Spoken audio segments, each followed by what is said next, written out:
Hello, my name is Brandon Dabney, part of the chemistry department, and for history or chemistry, I am doing my PowerPoint on history of drug testing. Enjoy. I'm going to start off with separation methods. There are many chromatology methods, but it's only a few that I'm going to talk about. Um, Paper chromatology, column chromatology, and gas chromatology. Paper chromatology uses a method, whereas the method involves staining thick filter paper. This method is better known as liquid chromatography. This is called liquid chromatology because there's no gas involved. This will explain the basics of how important scientists that I will discuss later were able to use this in their experiments.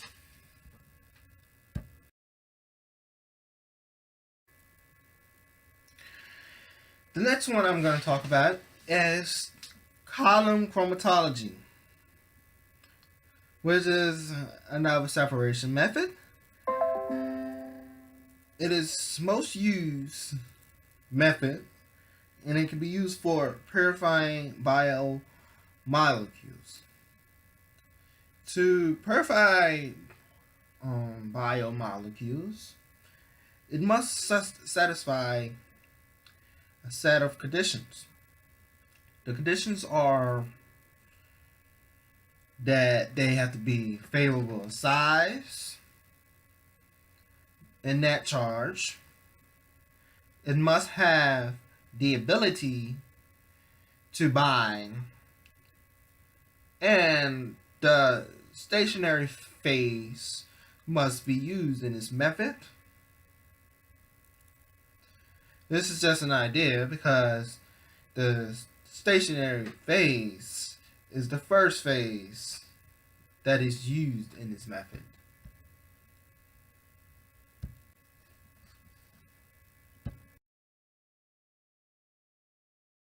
The next separation method I'm going to talk about is gas chromatology. And this is use of gas liquid chromatology. The gas chromatology has a carrier phase, which one of the two gases are present, which are either nitrogen or helium. Then you have something called the mobile phase, which is passed through a column under high pressure. To analyze the sample needs to evaporate, and it goes through a gaseous mobile phase.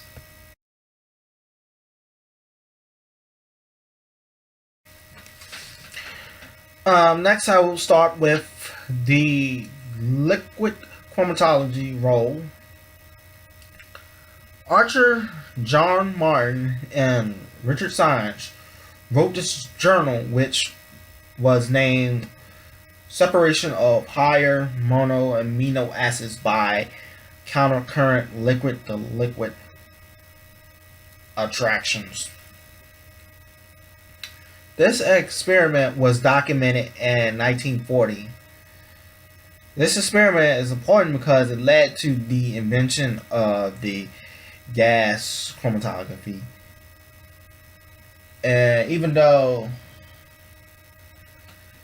this wasn't the first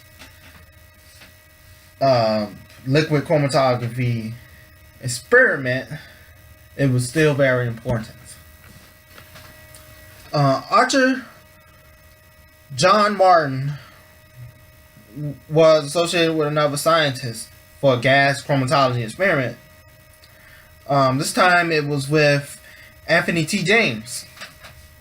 And they wrote a journal, and the name was Gas Liquid Partition Chromatology. Anthony T. James and Archer John created the idea of gas liquid chromatology. They wanted to record the changes in the composition of the gas stream, and they was able to list advantages compared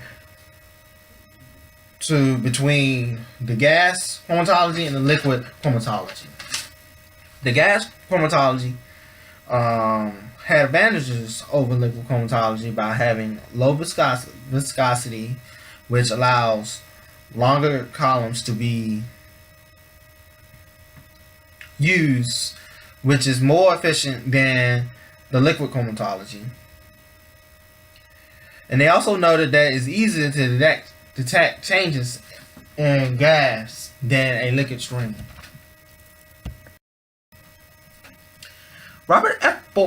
Borkenstein was a police officer that noticed that drinking and driving was a huge problem, so he wanted to find a way to test alcohol. So what Borkenstein invented was the breathalyzer in 1954. This test detects the use of alcohol in a person. And the way they did this was they measured by collecting a breath sample. And with these breath samples, there was an indicator which is known as blood alcohol concentration, which tells whether a person is under the influence. Being under the influence of alcohol will lead to arrest because this is a crime. Annette Bartner, Peter Jones, Werner Baumgartner, and Charles T. Black had a journal named Radio Immunoassay of hair for determining opiate abuse histories, which was published in 1979. And in this experiment, they was hoping that they could find a groundbreaking discovery, because there was a widespread opiate epidemic, and they wanted to do their studies on hair analysis. In their method, they tested a mouse by ingestion of morphine, and the humans they picked heroin abusers, and they used the same material to test both the mouse and the humans. Next, when they got the material, they used wash hair and morphine hair from the mice and humans that was collected to obtain extraction times. And what they found was that the hair analysis was more effective than the urine sample analysis. Next, I'll be doing testing cocaine. Werner Bartner, Black, Jones, Bland had this journal called Radio Immunoassay of cocaine in their hair. Concise Communication, which was published in 1982.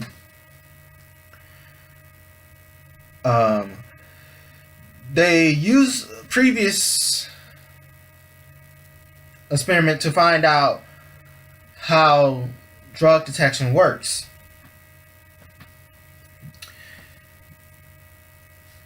They had similar design for the related journal Opiates that Baumgartner also did. They both test with hair, but in this case it was just with cocaine abusers, and they extracted cocaine from hair that was shampooed and cut into pieces. This differs from the opiate journal because this journal does not compare wash hair and unwashed hair. However, they still compare urine sample versus hair sample, and they was able to find pretty much the same thing, that it was more effective.